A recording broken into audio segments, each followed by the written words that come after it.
Hoje, por exemplo, quando você fala que Deus criou o mundo, isto evoca imediatamente a ideia do design inteligente. Deus fez um projeto. Esse projeto consiste de um conjunto de leis cósmicas que determinam, então, a forma e as propriedades de cada ente, etc, etc. Eu digo, muito bonito, mas acontece que a doutrina católica diz que Deus criou o mundo do nada. Então, de que substância ele pode ter preenchido este mundo, se não dele mesmo? Isso quer dizer que Deus não cria coisas no sentido de manipular alguma matéria e lhes dar uma forma. Ele infunde a sua própria forma. Isso quer dizer o seguinte, que criando a criatura, Deus não age sobre ela como uma força externa. Ele a constitui de si próprio. Eu escrevi um textinho aqui, preciso tentar se explicar isso assim oralmente, eu não conseguiria, então eu preferia escrever, eu vou ler aqui para vocês, depois eu passo o texto para vocês. Para ler o capítulo 1 do livro 3 da Suma contra os Gentios, é preciso colocar-nos mentalmente no nível de abstração e universalidade requerido pelo assunto. Santo Tomás aí trata da origem primeira de tudo o que existe.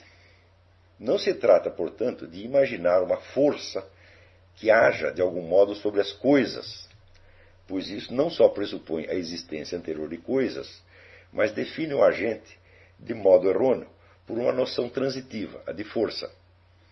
Quando é claro que a ideia mesma de um movimento transitivo exige algo em direção ao qual se transita, mas Deus não tinha em direção a que transitar. Trata-se isto sim de compreender que, se existência é o estado daquilo que existe, ela própria não pode existir nesse sentido, pois então se reduziria a um existente entre outros. Também nos pode compreender a existência como soma ou conjunto daquilo que existe, pois nesse caso ela não teria nenhum atributo próprio, senão aqueles que estão nos existentes, ou aqueles que resultam das relações entre eles, e portanto ela nada seria por si mesma. Para apreender a noção de existência, você tem de fazer um esforço de imaginação para conceber a total inexistência do que quer que seja. Se nós falamos de criação, então que nada existia. Então vamos suprimir tudo. Suprima o cosmos, suprima a história, suprima todos os entes reais ou irreais, suprima até mesmo a consciência humana, a começar pela sua própria, e tente conceber o que sobra. É o nada? Sim, certamente é o nada. Se nada existe, você suprimiu tudo que existe, sobra o quê? O nada. Mas não pode ser o nada absoluto, porque sabemos que alguma coisa de fato existe. E se algo existe é porque é possível. Excluído todos os existentes, sobra um nada, mas um nada cheio de possibilidades. Se você excluir até mesmo essas possibilidades, você terá declarado que tudo é impossível. Mas você sabe que algo é possível, pois algo aconteceu. O nada que sobra quando suprimidos todos os existentes não é, pois, propriamente um nada, mas um feixe de possibilidades. Quais possibilidades? Todas as que se realizaram e todas as que ainda podem se realizar. Isso é o que chamamos existência, a possibilidade de que os existentes existam. A possibilidade dos existentes não existe como eles existem. Existe independentemente deles. Se a possibilidade fosse coexistente com os entes, todos eles teriam que existir ao mesmo tempo. E nós sabemos que não é assim. A possibilidade não depende dos existentes, os existentes é que dependem dela. Mais ainda, a possibilidade transcende infinitamente os existentes, pois abrange também todas as relações possíveis entre eles. O conjunto das relações possíveis entre os existentes não pode ser deduzido da soma dos atributos de todos eles, pois há possibilidades acidentais que não derivam desses atributos. Ou seja, a possibilidade abrange não somente todos os entes possíveis, mas todas as possíveis relações entre eles, inclusive relações acidentais que não decorrem da natureza e nem dos atributos deles. Para cada conjunto de atributos de um ente, há em volta um conjunto imensamente maior de acidentes possíveis. E estes, se são possíveis, fazem parte da possibilidade estão contidos naquele nada que você encontrou suprimir mentalmente a totalidade do que existe. A palavra possibilidade é usada, hoje em dia, apenas como medida de uma conjetura que fazemos sobre este ou aquele ente, sobre este ou aquele conjunto de entes, ou sobre este ou aquele fato. Mas uma coisa é a possibilidade considerada ao nível dos entes, isso é, tomando-se entes já existentes. Por exemplo, se perguntamos, é possível um burro voar? Você está subentendendo que existe burro, que existe voo, portanto que existe atmosfera, que existe espaço, que existe mais isso, mais aquilo, mais aquilo, mais aquilo. Então está usando a possibilidade no sentido de uma medida da sua conjectura. Mas uma coisa é a possibilidade considerada no nível dos entes, outra é a possibilidade considerada em si mesma, acima e antes da existência de qualquer ente. No primeiro sentido, a possibilidade é uma relação entre entes. No segundo, é a constituição desses entes como essências. A palavra essência designa o que um ente é independentemente de ele existir ou não. Portanto, já entende que na possibilidade estavam contidas todas as essências, não os entes existentes que só passaram a estar lá depois de existir. Mas o que é a essência? É a forma da sua possibilidade. O que é a essência de um gato? É o que o gato será se ele existir. O que é a essência de um dragão verde com bolinhas cor-de-rosa? É o que ele será quando existir, se existir. Como cada ente existente é alguma coisa, isto é, tem alguma essência, e como tudo aquilo que existe é necessariamente possível, é forçoso concluir que no plano da possibilidade pré-existente, todas as existências já eram o que viriam a tornar-se na existência real. Ora, entre as essências existem relações lógicas incontornáveis, independentes e prévias à existência dos entes que as manifestam. Os entes matemáticos ilustram isso de uma maneira esplêndida. Antes de que existisse qualquer objeto esférico, os pontos da superfície da esfera já eram equidistantes do seu centro. Antes de existir um quadrado, já era forçoso que, cortado pela diagonal, o futuro quadrado resultasse em dois triângulos isósceles. Portanto, se todas as essências já estavam presentes na possibilidade total, antes que qualquer ente a elas correspondente viesse à existência, temos de admitir também que todas as relações lógicas entre todas as essências possíveis já estavam contidas na possibilidade total. Mas entre os entes, há relações que, sem ser ilógicas, são alheias à lógica, no sentido de que não podem ser deduzidas das essências. São as relações acidentais. Se essas relações não estivessem contidas na possibilidade total, seriam impossíveis e, portanto, jamais apareceriam na existência. Como aparecem, é necessário concluir que elas estavam lá. Pergunte agora como todas essas essências e todas essas possibilidades, como, sob que forma, em que modalidade elas estavam presentes na possibilidade total. Estariam lá de maneira confusa e mesclada, só se distinguindo ao longo do processo da existenciação, quer dizer, as possibilidades eram todas confusas e à medida que existiam, elas se distinguiram. Isso seria o mesmo que dizer que no curso da sua vinda à existência, essas essências realizaram uma possibilidade que não estava na possibilidade total, ou seja, realizaram uma possibilidade impossível. Então, é claro que não é possível esta hipótese. As essências de suas relações, inclusive acidentais, estão todas presentes na possibilidade total e estão lá em modo perfeitamente ordenado e límpido. Inclusive as relações acidentais não estão mescladas e confusas. O que você encontrou ao suprimir todos os existentes começa a se parecer cada vez menos com um nada. Ele é antes a ordem prévia de todas as possibilidades manifestadas no curso da existência. Pergunte agora se a possibilidade universal pode ser concebida apenas como um sistema teórico hipotético, passivo e inerme, de equações ou relações lógicas quaisquer, sem nenhuma existência em si mesmo. A resposta clara é: se a possibilidade total não existe possibilidade nenhuma. A possibilidade universal não existe, portanto, como possibilidade no sentido fraco da palavra, como quando dizemos que um jogo de xadrez tem a possibilidade de terminar com a vitória das negras ou das brancas. Ao contrário, contendo em si todas as possibilidades da existência, ele abrange e contém a existência. Toda a existência. A existência deriva da possibilidade e não esta daquela. Contendo em si a existência, ela nem pode ser inexistente, nem pode existir como existem os entes. Ela tem uma modalidade especial de existência. Como diziam os escolásticos, ela existe de modo eminente. Ela existe mais do que a totalidade dos existentes. Contendo em si a existência na sua totalidade, bem como a inexistência que limita a existência, ela é a existência da existência. Está entendendo? Então, por favor, não conceba Deus como um ente supremo, né? Um ser supremo. Isso é figura de linguagem. Deus é a existência da existência, a própria possibilidade da existência. Portanto, a existência é um aspecto da possibilidade.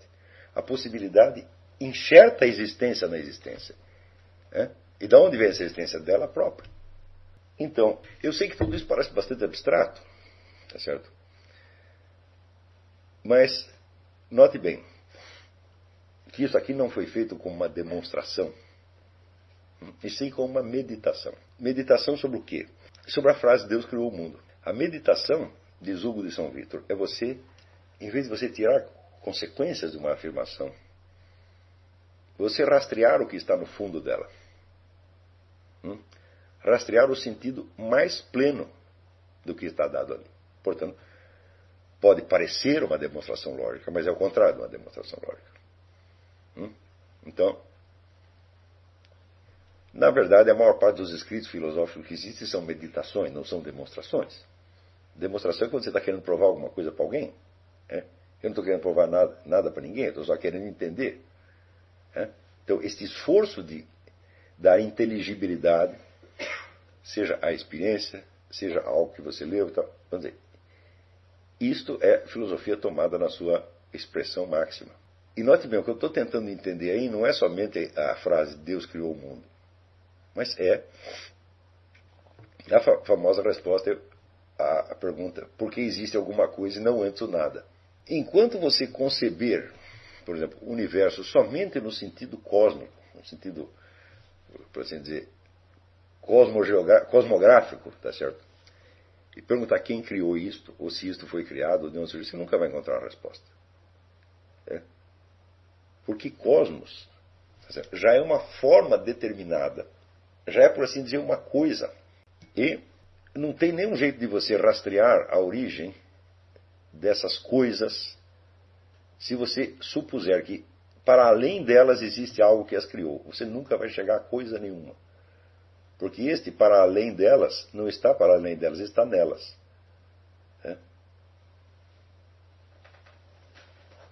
E está também para além delas. Você entende isso particularmente se você meter na sua cabeça o conceito do círculo de latência. Que cada ente que existe, ele só existe porque ele tem um feixe de possibilidades imenso que o circunda. Amputado deste círculo, ele não seria nada. Eu volto ao exemplo. No cachorro que está deitado, e você vê que o cachorro ele pode se levantar, ele pode latir, ele pode abanar o rabo, ele pode fazer uma série de coisas. Se ele não pudesse fazer nada disso, ele não seria um cachorro, ele seria uma imagem de cachorro. Portanto, nenhum ser é somente a sua presença atual. O ser é o seu círculo de latência. Então você não pode investigar a origem deste ente ou de todos os entes. Você precisa primeiro lembrar que eles não são a sua presença atual, eles são o seu círculo de latência. Eles são um conjunto de possibilidades. E aí, quando você pergunta qual é a origem desse conjunto de possibilidades, aí sim você chega a alguma coisa. Portanto, você tem que lembrar, se você quer saber se Deus criou o mundo, Deus não fez assim. Ele primeiro criou a possibilidade do mundo. É esta que você tem que investigar. Aí você chega a alguma coisa. Tudo isso que eu estou dizendo estava, obviamente, na cabeça de Santo Tomás quando ele disse aquelas coisas. Porque ele sabia que todo mundo ia entender exatamente assim. Mas hoje as pessoas já não entendem assim. Porque os termos foram se carregando de outras conotações. Todas elas materializadas e coisificadas. De modo que nós temos que primeiro dissolver o sentido aparente do que o homem está dizendo, para daí por baixo dela encontrar, vamos dizer, a verdadeira vida daquelas palavras.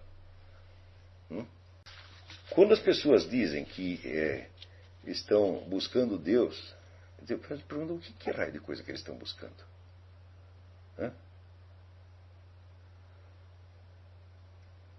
Eu acho que é o que você fez que diz que está buscando Deus, ele está mentindo. Porque você está buscando algo que você não sabe o que é. Tá certo? O que você tem que buscar não é Deus, você tem que buscar a verdade. E a verdade é a realidade. Quer dizer, eu quero a realidade das realidades. Ou seja, apagadas ou suprimidas todas as ilusões, todas as aparências momentâneas, todos os auto-enganos, o que sobra? É isso que você tem que buscar. Agora, se você está buscando Deus, você já está buscando um determinado personagem. E esse personagem é representado culturalmente, um cafezinho, sob uma multiplicidade de formas que só confundem as coisas. Inclusive no ensino religioso, meu Deus do céu. Então, por aí você não vai encontrar nada. Agora, o que você vai encontrar? Você vai encontrar um grupo de referência. Pode ser até um grupo de referência chamado igreja. E daí você entrou lá, você acha que agora você está no certo, você está entre os eleitos. E quem quer que saia daquilo é um malvado. E se é isso que você quer, meu filho, no Partido Comunista você obtém a mesma coisa. A igreja também dá isso, mas só que é o seguinte, ela não foi feita para dar isso.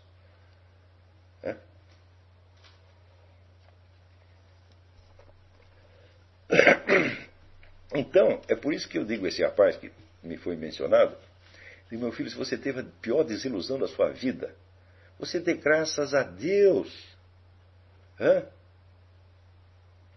Foi Deus que estourou tua ilusão. Ele não quer que você se apegue a essas coisas.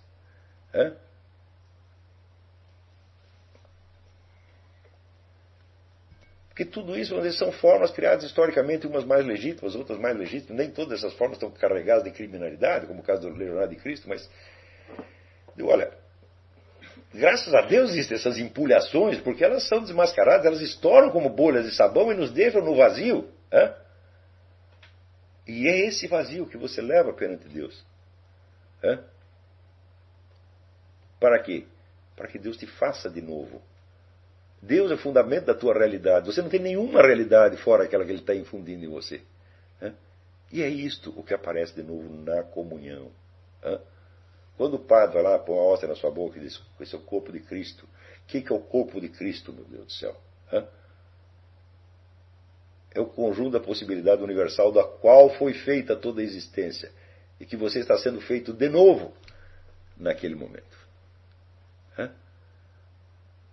Não procure uma explicação física para isso, porque todas as explicações físicas são tão remotas em relação a isso. A física inteira não faria o menor sentido sem isso que eu estou dizendo aqui. A física é uma pobre especulação perto disto aqui. Isto aqui é a verdadeira ciência. Isto é a ciência das ciências. Isto é a verdadeira metafísica. Então, por que aquele pedacinho de pão é o corpo de Cristo? Eu digo, se ele não fosse o corpo de Cristo, você também não estaria aí. Um elemento importantíssimo é você entender que esse conjunto de possibilidades de existência ele não é necessário. São apenas possibilidades. E não há nenhuma razão, nem meia razão, para que o conjunto dessas possibilidades de existência se manifestasse em algum momento. Por quê? A possibilidade universal contém tudo em si mesma.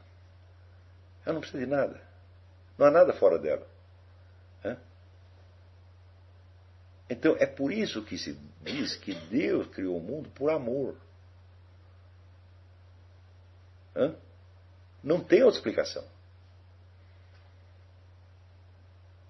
Quer dizer, o que cria o mundo não é uma força física ou uma força metafísica. Né? Não. É um ato de infundir a própria existência de Deus nas coisas. Deus constitui as coisas por dentro. Ele é as coisas. Ele é tudo que existe. Nada existe fora dele. Nele vivemos, nos movemos e somos, diz o apóstolo. Né? Quer dizer, a busca de Deus, entre aspas, ela só faz sentido se você for capaz de se colocar no nível de abstração e universalidade que isso exige de nós. Nós não temos a visão intuitiva dessas coisas. Né? Nós temos que meditar muito para chegar nelas. E quando você lê ali 5 linhas de Santo Tomás de Aquino, ele diz, meu Deus, está tudo isso aí dentro. Aí você entende por que o homem é um doutor da igreja. Né? Então, note bem, todos nós temos parentes, amigos, temos grupos de referência, etc, etc, etc, etc. Tudo isso, meu filho, vai sumir. Né? Na hora da morte vai tudo isso sumir. Não vai sobrar nada, nada, nada, nada, nada, nada. Mas tem algo que não dá para sumir. Aquilo que você realmente é. Né? A sua existência tal como Deus a constituiu. É só isto que sobra. E tudo o que foi da sua vida será confrontado com isto. E tudo será transformado em nada. Se você não tem nenhum pinguinho de conhecimento desse enigma que você é perante você mesmo, e que para Deus não é enigma nenhum, tá certo? Então você está liquidado, meu filho. Você escolheu nada. Está entendendo? Então é só isto o que interessa. Uma só coisa é necessária. Não tirar os olhos disso a sua vida inteira. E isto é o que a Bíblia chama de caminhar diante de Deus. Quer dizer, você está fazendo as coisas para que Deus veja. O seu estado de espírito varia, mas a visão que Deus tem de você é permanente. Então, tem horas onde você está se permitindo, tá certo? Entrar em condutas que você sabe que estão falseando a sua essência original. Você está fingindo que é coisas que você sabe que você não é. Porque, embora nós não nos conheçamos como Deus nos conhece, nós sabemos que nós temos dentro de nós a figura que Deus criou para nós. Ela está lá sempre. E nós sabemos que, às vezes, nós fingimos que somos outras coisas. Então, nessas horas, nós ficamos envergonhados perante Deus. Né? Mas note bem, ficar envergonhado perante Deus não é a mesma coisa que ficar envergonhado perante os outros. Então, perante os outros, perante a comunidade humana, perante os amigos, você se envergonha de coisas que eles criticariam. Ou coisas que talvez até te prejudicassem socialmente. Mas você acha que Deus vai te prejudicar? Você acha mesmo que Deus vai ficar? Você fez isso, você fez aquilo. Meu Deus, isso é de um ridículo tão imenso. Então, você verá que se você tentar pegar toda a doutrina da igreja e tentar deduzir dela qual a conduta que você deve seguir em tal ou qual situação, você não vai conseguir. Porque já dizia Santo Tomás de Aquino que o problema é o seguinte: a ordem da moralidade consiste de uma série de regras gerais, e a vida moral constitui de uma série de situações particulares, vamos dizer, irredutíveis a outras situações. Então você nunca sabe exatamente o que você deve fazer. Não é isso? Então, quer dizer, por este processo, vamos dizer, do modelo de santidade, você não vai chegar a parte alguma. Você vai se atormentar de tal maneira que você vai sentir a necessidade de atormentar os outros. Você vai estar 24 horas por dia dizendo, eu sou um pecador, mas você é mais. Quando você segue esta linha, vamos dizer, da chamada norma moral, o que você está fazendo é desempenhar um papel no grande teatro do mundo. Vamos dizer, e qual é o grande pecado perante Deus? É desempenhar qualquer papel no grande teatro do mundo antes de desempenhar um papel perante Ele. Por isso que a Bíblia diz, Deus é ciumento. Deus quer sua atenção. Ele quer que você faça as coisas perante Ele. Quer que você se exiba perante Ele. E não perante o vizinho, perante o Legionário de Cristo, perante o Partido Comunista, perante o PT, perante o MST, perante o Esporte Clube Corinthians Paulista, tá entendendo? Perante sua família, perante sua mulher. Está entendendo? Não pode ter dois deuses. Você só tem um espectador esta coisa. Então, você sabe que qualquer que seja, vamos dizer, a confusão das figuras que você assumiu durante a vida, algo você é. Realmente. que é o que você é na possibilidade eterna, é o que você é perante Deus. Né? E é este que tem que se apresentar perante Deus. E eu acho que quando você vai confessar seus pecados, Deus já diz assim, nem precisa porque eu já sei tudo. Né? Então o que você faz? Você pergunta a Ele. Está entendendo? Quer dizer, a verdadeira atitude de confissão, como mostrou Santo Agostinho no livro inteiro das Confissões, é uma atitude de pergunta perante Deus. Né? De pergunta e de abertura. De modo que, ao longo da vida, a sua figura perante você mesmo se tornará cada vez mais vazia. Cada vez você saberá menos sobre você. É? Eu sou assim ou assado, não sei. Porque nenhum ser humano pode se definir efetivamente nessa clave, porque esta é a clave do teatro. Essa é apenas uma aparência. É? Você pode estar assim ou estar assado, estar parecendo isto ou parecendo aquilo. Né? Mas, vamos dizer, esta alma, por assim dizer, vazia de atributos, que se você oferece a Deus para que Deus a preencha, esta é a sua única verdadeira realidade. O resto realmente não existe. Essas são só impressões. Agora, inclusive aqueles modelos de boa conduta e santidade que você está seguindo também fazem parte do teatro. Você pode dizer, bom, mas é um modelo um pouco melhorzinho do que os outros. Sim, são. Mas perante o infinito, que diferença faz? Então, não há atitude certa, vamos dizer, perante Deus, senão a total rendição. E a total rendição consiste em dizer, eu não me conheço, eu não me entendo, eu não entendo você, eu não entendo absolutamente nada.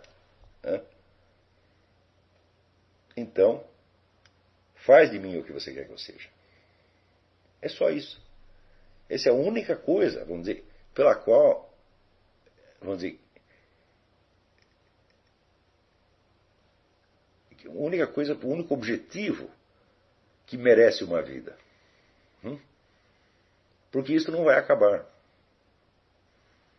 Isto é a sua realidade eterna. Então, o mais não interessa. Miriam Macedo. Em Deus vivemos, nos movemos e existimos. Como distinguir nessa frase Deus transcendente e Deus imanente? Não, você não distingue, você simplesmente sabe que ele tem esses dois aspectos. Não é possível você distinguir um do outro. Você sabe que ele tem, porque você sabe que Deus está presente, está aqui, mas você sabe que ele não está inteiro. Senão você seria o próprio Deus. Mas não tem um jeito de você distinguir substantivamente uma coisa da outra. Não é para... Como disse, isso é uma distinção e não uma separação, é uma distinção mental que você está fazendo apenas. Não existe um Deus transcendente e outro imanente. Existe a transcendência e a imanência. Tá certo?